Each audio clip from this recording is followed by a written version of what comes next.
Well guys, it's that time of year again. The weather is getting chilly, the vibe's spooky, and I'm wearing flannels to cover up the sides of my breasts. But it's also that time of year for me to give the people what they want, something I'm often hesitant to do, but I just can't help myself. And what do the people want? Doomsday Preppers. You guys really want Doomsday Preppers, and I don't blame you. It's a funny show. It's really easy to make fun of. In fact, I think it was designed in a lab to be made fun of. If you don't know what the show is, or if you've never seen it, you're doing yourself a huge disservice. But quite simply, it's a reality show on National Geographic that follows Doomsday Preppers, but not your average Doomsday Prepper. Don't get it twisted, I don't give a shit about the everyman prepper, or I don't care about distinguishing the two, but these are a different breed. The ones on this show have just as much paranoia as they have money and time, which is a lot. But that combination makes it so entertaining. So today I found an episode for us to watch, make some goofs, have some laughs, have a good time, so without further ado, let's watch. Across the country, ordinary Americans from all walks of life are taking whatever measures necessary to prepare. Let me just say, when they use the term ordinary, they're using it very loosely. As I said before, these guys are a different breed. They're very selective with the preppers they have on this show, and it kind of reminds me of house hunters. Because the wife's job will be selling chocolate-covered strawberry bouquets on Facebook, and the husband will be a Geek Squad manager, yet their home budget will be $2.3 million. And the people they select on Doomsday Preppers is a similar extreme. My name is Randy, I'm a retired dentist, I have $73 million in the bank, I own an abandoned nuclear power plant that I live in 9 months out of the year, and I'm preparing for the Dow Jones to drop 2%. Also, I really like making candles. Gone to great lengths. I'm not afraid to have to kill. Remind me to put a pin in that. We gotta take a look at him on a different video. There's gotta be so much there. Big Al is a musician living in Nashville, Tennessee, who's usually known for producing love songs. What you gonna do if there's no clean water? The second I realized this wasn't just a country love song and was in fact a country love song about doomsday prepping, I lost my shit. And you've got a wife and 3 kids to feed. And the song sounds good. I don't like country music, but I can appreciate when a song is put together and mixed well and made by many talented people. Many talented people that came together to form this song and help Big Al just indulge in his very odd and expensive hobby. Get ready for the worst, but pray for the better. You just know that this song is all over every Doomsday Prepper Spotify Wrapped.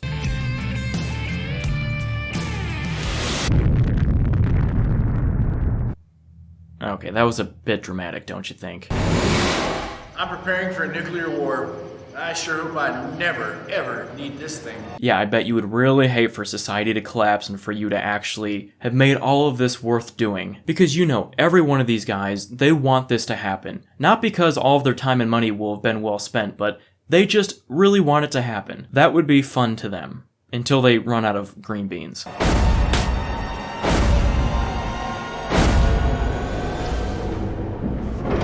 So now, because it is quite early in the episode, the show kind of indulges on their reasons for prepping. They do this by talking about history and showing news clips that kind of back up their claims and their worries. And some people believe that Russian President Vladimir Putin is once again making tactical nuclear weapons. But if you've seen one of my other Doomsday Prepper videos, or the show in general, you know it will not stay like that. First day, a whole lot of bombs going off, a whole lot of cities destroyed. Second day would be basically waking up to hell. The third day would be, okay, what am I gonna eat? His timeline may be skewed just a bit. It doesn't take 3 days for me to realize I need a snackin'. I don't care what catastrophe has happened. How much have they really changed in 50 years? Russia is Russia is Russia, and will remain so. I mean, yeah, I guess. It sounds right to me. Get ready for the worst, but pray for the better.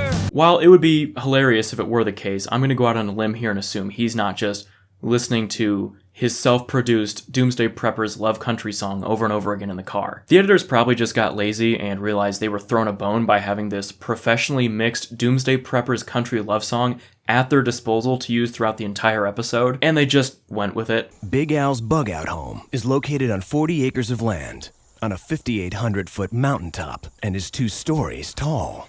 But you'd never know it, because it's all 5 feet below ground. They're right, we would never know. Unless, of course, it was broadcasted on cable TV for everyone to see. That's the funny thing about the show. While they're not explicitly telling us the exact location of their bug-out locations, they shouldn't be showing anyone at all. It is in their best interest to just not be on this show in general. But as I've pointed out many times on this channel, people just really want to be on TV, no matter what. Even if it's at the cost of them looking like a complete idiot or potentially endangering their bug-out Doomsday Prepper plans. Because it's like if you were one of the looters that they always talk about potentially seeing when the time comes, all you would have to do is just pop in the Season 2 DVD of Doomsday Preppers and then like, boom, you've got like a rough idea of where some pretty good shit is. You know, I prefer not to use the term bunker. To me, it's an underground house without windows. I don't care how much Studio McGee Target Collection shit you furnish that box with, it's not a home. It's a bunker. Dude, it's a fucking bunker. Look at it. They don't put people on this show who have underground homes. They put people on this show who have underground bunkers. It could take months, possibly years, to decontaminate radioactive sites. So to condition himself for a long-term stay underground, Big Al lives in his bunker for 3 months out of every year. Damn, this guy takes regular tea breaks from society. Staying completely submerged for days at a time. Extended isolation, even in protected environments, can quickly cause acute anxiety, hallucinations, paranoia, and uncontrollable rage or fear. Oh, perfect. Sounds like the camera crew is gonna have a hell of a time hanging out with him down there then. I know I always make jokes about camera crews on this show, but like, you've gotta imagine they just send the new guys or the interns out to do these shows. Kevin, yeah, glad I caught you. We got an assignment for you. We're gonna send you and a couple of the other guys out to Big Al's bunker in the middle of the woods. Probably no more than 3-6 hours away, and you're just gonna film him, talk to him, see what he's into, watch Ancient Aliens with him, I don't fucking know, and we'll just go from there and hope it all works out. So when Al's in bunker mode, he looks for ways to keep himself sane, like experimenting with his 1,500 cans of food on a recipe he calls bunker stew. Looking for ways to keep himself sane. He's not off to a good start being on this fucking show. But let's see what he's gonna cook up. It's probably just fine. I pick and choose about 5 different cans of goodies. We'll start out with some green beans. That looks good. All the fixings. Now, I will work my magic. Okay, so he's basically doing what kids do when they go to Burger King and they just hit everything on the fountain pop machine and just make the most diabolical disaster they can, except Pantry Edition. Don't just say, well, he lives underground, so he's a nut. Am I nuts, or are you?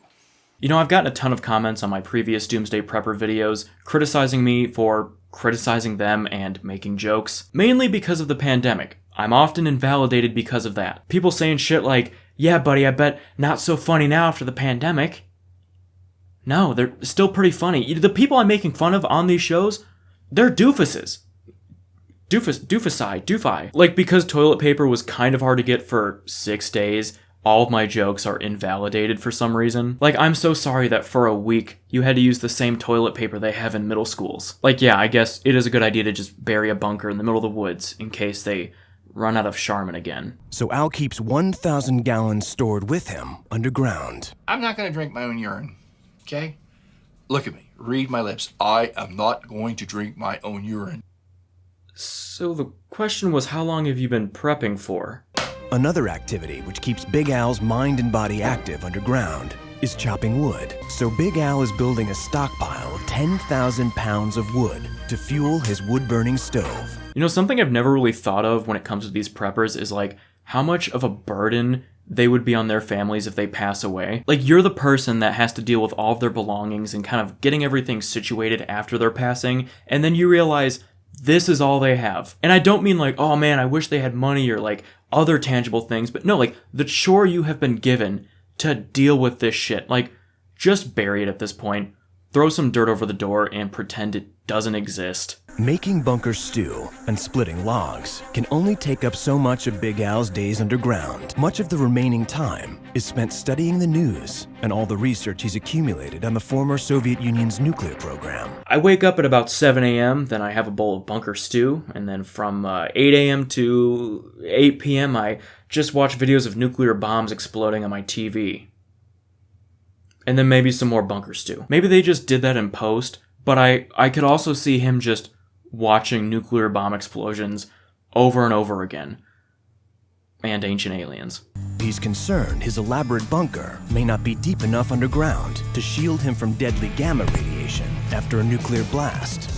This is what I was talking about with that song. They just play it throughout the entire episode. Like, they saved tens of dollars on royalty-free music. To ensure his safety, Big Al's purchased a salvaged fuel tank to serve as an annex gamma ray shelter. I got news for you.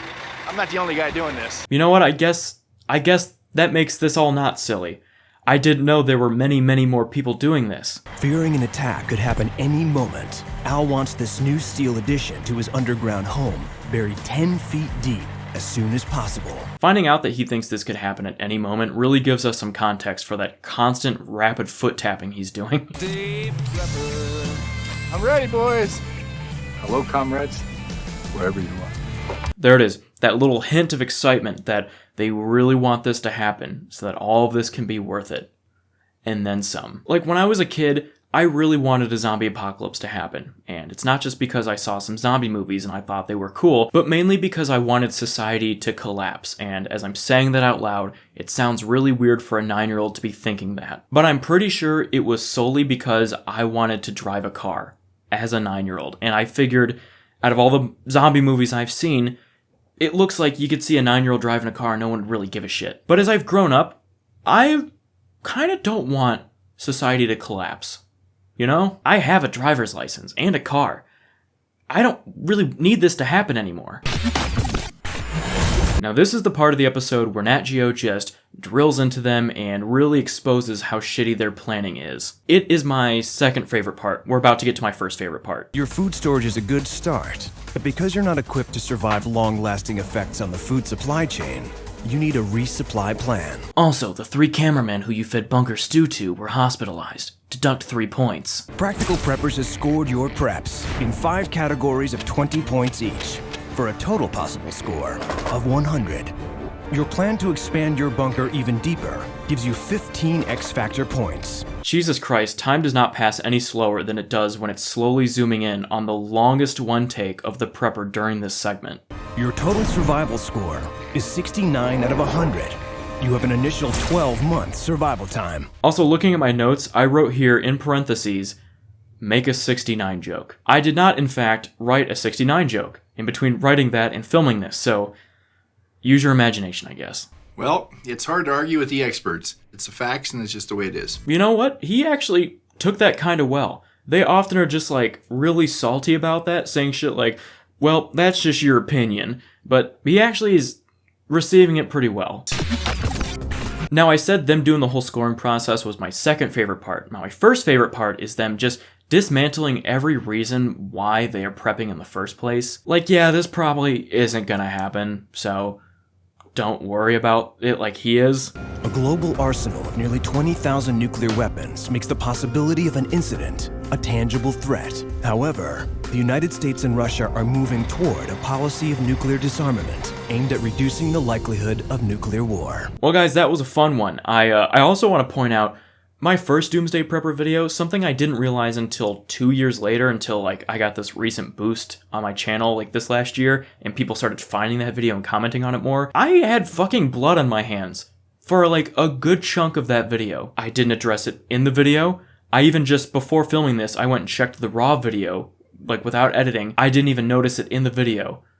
Don't know what fucking happened, but I'm okay, so couldn't have been too bad. But yeah, guys, thank you for watching. I hope you enjoyed. If you do, like, comment, share with your friends, subscribe if you haven't, hit that notification bell so you can stay up to date on everything I'm doing. Make sure to select all notifications too, because if you select personalize, YouTube will take it upon themselves to personalize how often you get shown my shit. But I thank you guys all for watching, and I will see you next time. Goodbye.